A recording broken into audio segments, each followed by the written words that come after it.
Diary of a Certified Psychopath. The 28th of August, 2021. Going, goring. Day 4 of unpaid room and board for our loud-mouthed northern lodger. I should emphasise, at the risk of instant deplatforming, that loud-mouthed lodgers from other compass points occur just as frequently. Negligible rainfall and heat hovering indefinitely beneath a non-toasty 20 degrees. I say non-toasty because, from a truly literal and objective standpoint, the term toasty defines a baked and reheated bread-based snack, while in the wholly subjective, metaphorical, biological sense, one athlete's toasty is another's freezy.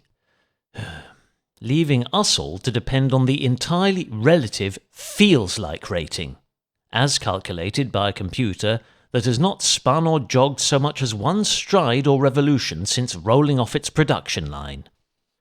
Too tired even to contemplate any ambitious or risky exploration, my plan upon setting off was an encore of yesterday's draughty tale of triumph, with a few suspenseful twists towards the end.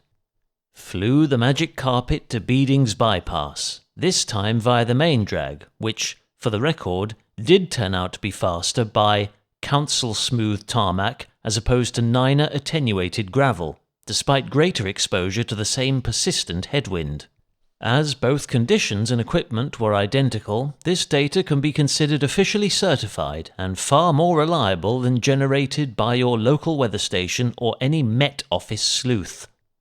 Not having anything further of note to observe about Washington beyond what the crutch of knowledge, that is Google, can divulge, I utilised its freshly surfaced bypass and rocketed down the A24 on the crest of the same glorious tailwind of yesterday.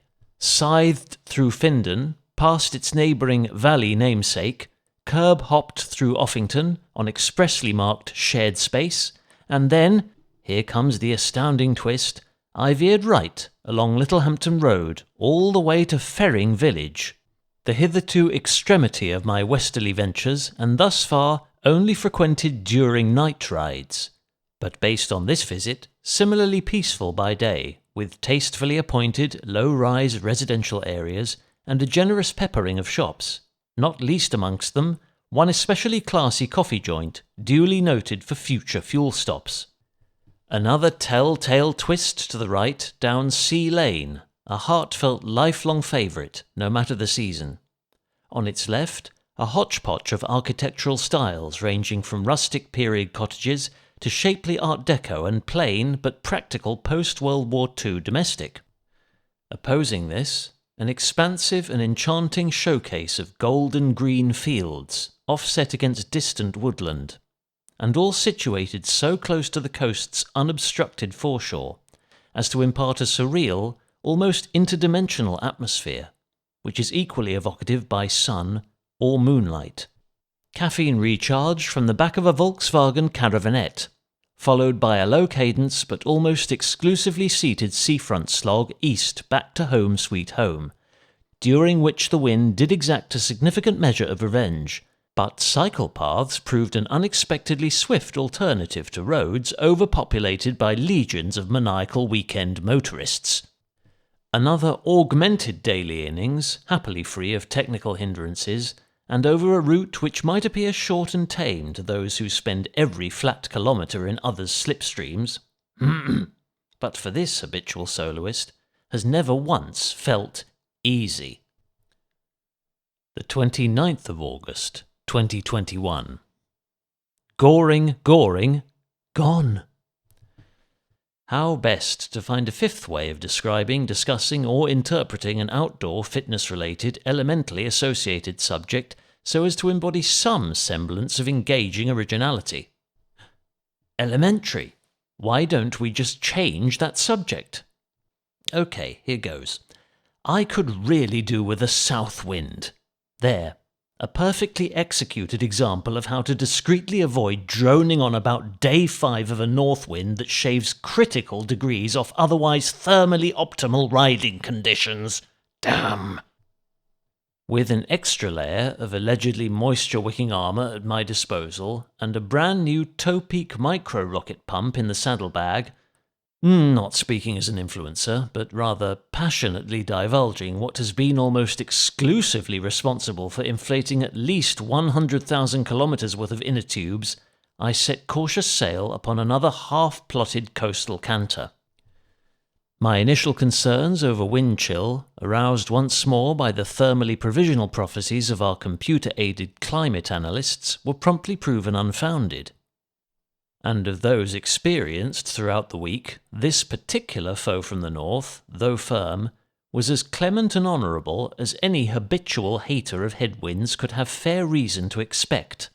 Nonetheless, with only a 2-hour time frame and outdoor distance being this challenge's principal objective, I saw no cause for reckless ambition, and by the time I'd hunched and huffed my way up Coombs Road, my grumbling legs and resigned mind were made up to play the percentages and pay my old friend Worthing a third visit, but via a conciliatory and captivating detour. That detour, Spithandle Lane. Another cherished local jewel, adjoining Horsham Road between Partridge Green and Stenning, at its west junction with Hull Street, and en route to Ashton on its eastern side.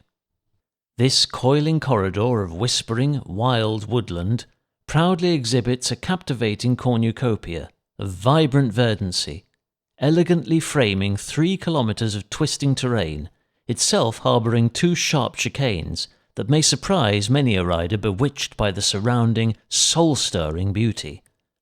Dappled sunlight paints the forest floor, revealing a rich array of rusty browns and clear signs of the oncoming autumn, but which shall transform into plush carpets of bluebells, peeking alluringly through the trees during next spring's radiant bloom. In summary, this is a scenic essential for hikers, runners and cyclists alike, and a veritable lane for all seasons. Surfing the crest of an airy wave down a draughty dual carriageway for a third time running, I encountered a Hovello Sunday social group deftly negotiating Worthing's densely populated seafront and attempted to give chase via the coast road's parallel cyclepath. Regrettably, what had yesterday proven a practical and efficient means of escaping weekend traffic was now a treacherous assault course of texting zombies, scooting toddlers, herring gulls and excitable canines, collectively rendering my pursuit an almost instant failure, though the extra motivation shaved minutes off my journey home. 24-hour mileage target tallied, with another useful supplement of rainy day kilometres. A Sunday supermarket sweep for sundries in Shoreham brought my real-life efforts for the week to a safe but satisfactory conclusion.